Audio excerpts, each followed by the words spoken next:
Let's get straight to it. Artificial sweeteners are everywhere. If you've picked up a sugar-free yogurt, a diet drink, or even some chewing gum today, you've probably had them.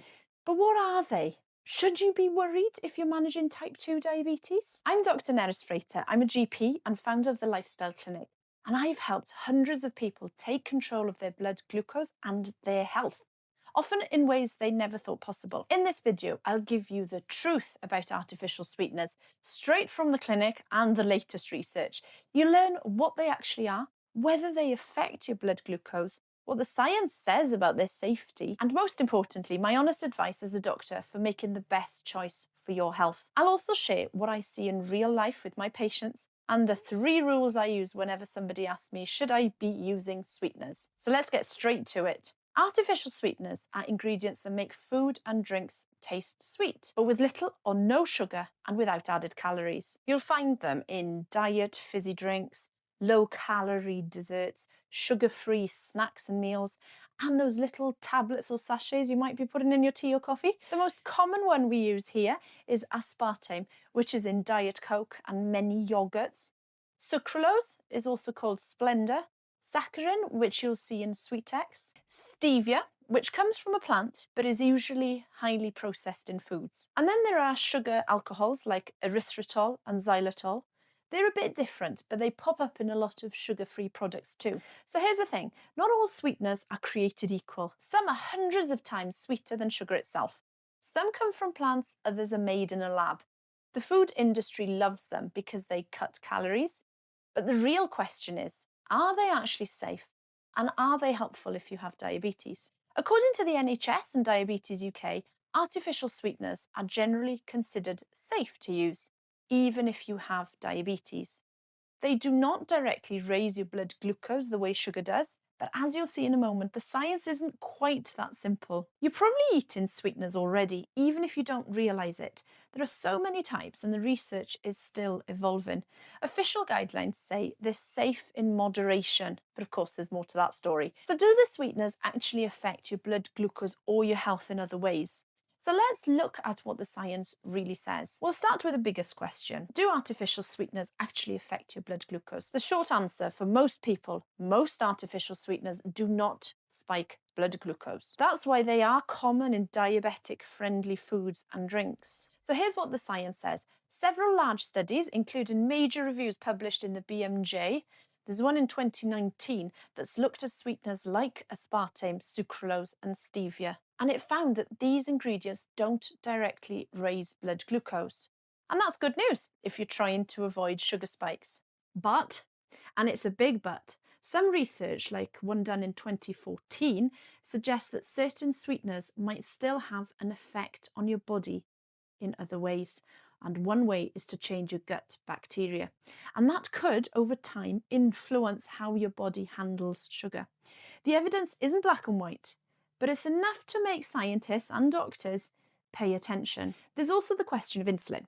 Some sweeteners, especially when used in large amounts, might trigger a small insulin response, even without a raise in blood glucose. Now, whilst this might not be a big issue on the surface of things, insulin is actually a hormone that is linked to weight gain, so it is worth knowing about.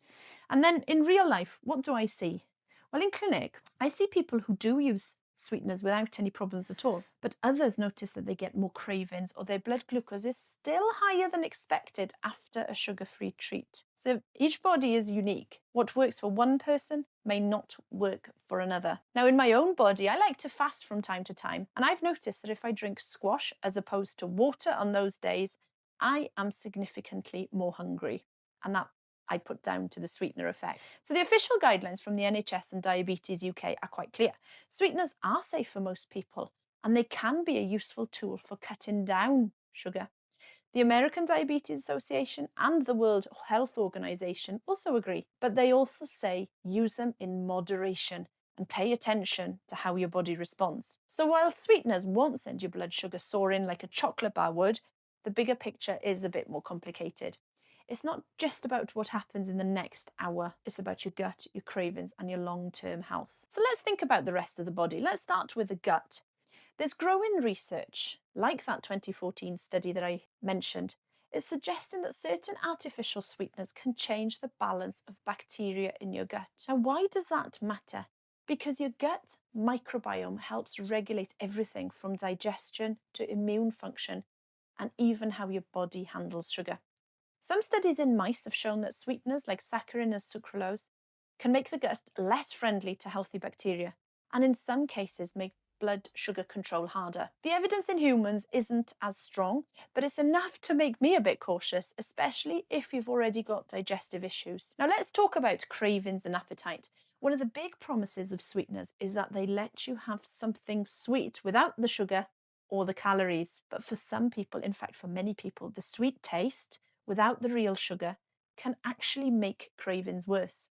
Your brain gets a hit of sweetness, no energy, no calories, so you end up wanting more because of that mismatch. I've seen it in people in my clinic.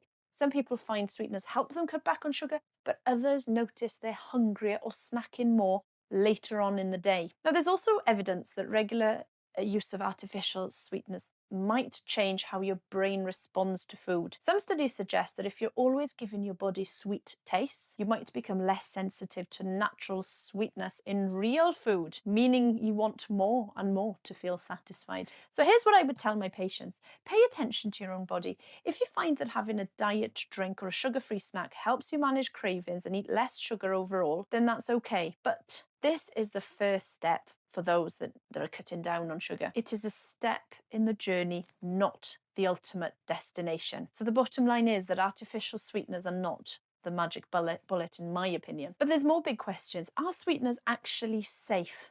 What do the major health organisations say?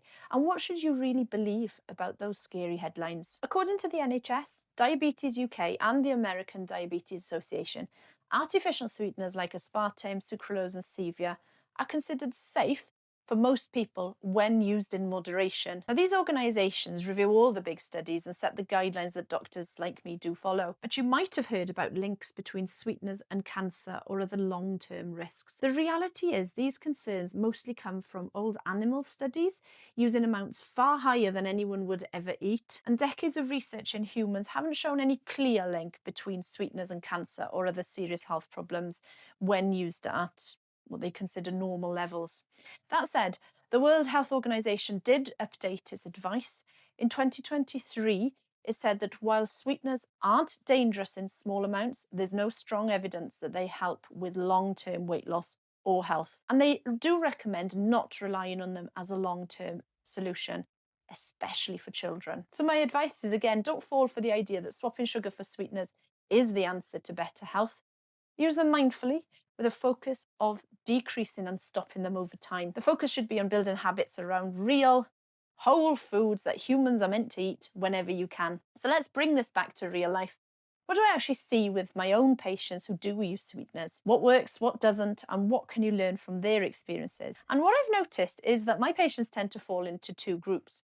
The first group can use sweeteners as a short-term stepping stone. So they might swap the sugar for sweeteners in tea or switch to a diet drink to help them cut back on sugar. And for them, it's a conscious, temporary move, a way to break a habit without feeling deprived. And over time, they find their cravings reduce.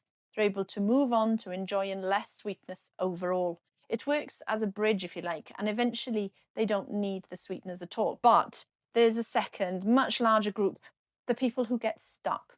So they start with sweeteners as a healthier choice, but end up relying on them every day. The brain loves sweetness, and for some, it just keeps that craving alive. So instead of breaking free from sugar, they end up substituting one problem for another. And I do see many people who can't imagine a cup of tea or coffee without that hit of sweetness, even if it is technically sugar-free. And unfortunately, it does keep them stuck in the same old cycle. And unfortunately, this is the pattern I see most often. The more you feed your sweet tooth, the harder it is to let go of that craving altogether. It's like the brain is always waiting for its next fix, whether it comes from the sugar or a sweetener. So if you need to use sweeteners as a bridge to cut down on sugar, remember that story. Have a clear plan that you do need to move on from it.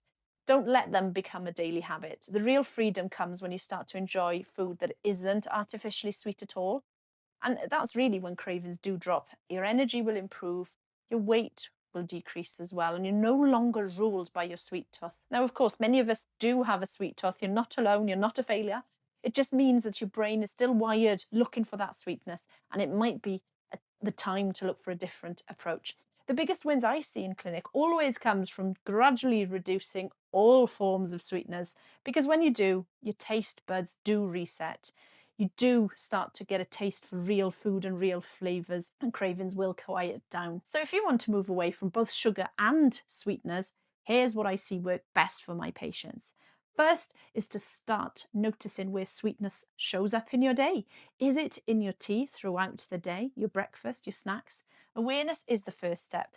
Most people are surprised actually by how much they want something sweet and mindlessly eat. The next is to focus on gradual change. You don't need to go cold turkey overnight. Try halving the number of sweeteners in your tea or coffee. Swap in one diet drink a day for sparkling water, slice of lemon or whatever. If you're used to sweet snacks, just try on once a day going for something savoury like nuts, boiled eggs, slice of cheese. And over time your taste buds genuinely do reset, and you'll start to notice the natural sweetness in foods like berries, peppers, or even carrots. Another simple strategy is to add flavour, not sweetness. So things like cinnamon, vanilla, ginger, citrus zest can give all the sense of a treat without triggering cravings for more sugar. And if you, like me, find that you crave something sweet after a meal, try getting up and going for a walk, making a cup of herbal tea, just waiting 10 minutes before deciding if you really need it. And often, cravings pass and you'll feel proud for not giving in. But most importantly, be kind to yourself. It is not about perfection. It's about slowly retraining your brain and your palate so that you're not dependent on sweet tastes of any kind. The freedom that comes from not needing sweetness all the time is well worth it. So if you found this helpful and you're ready to take real practical steps towards better blood sugar and a calmer relationship overall with food, I'd love to help you further. At the Lifestyle Clinic, I work with people just like you every day, helping them move away from old habits, reducing cravings, building a life that isn't ruled by sugar or sweeteners. My approach is doctor-led, realistic, and focused on gentle, sustainable change, not quick fads or fixes or harsh restrictions. So if you want to get started, I've got a free mini-series on blood sugar mastery. It's been really popular with people looking for clear, honest advice and practical tips that you can use straight away.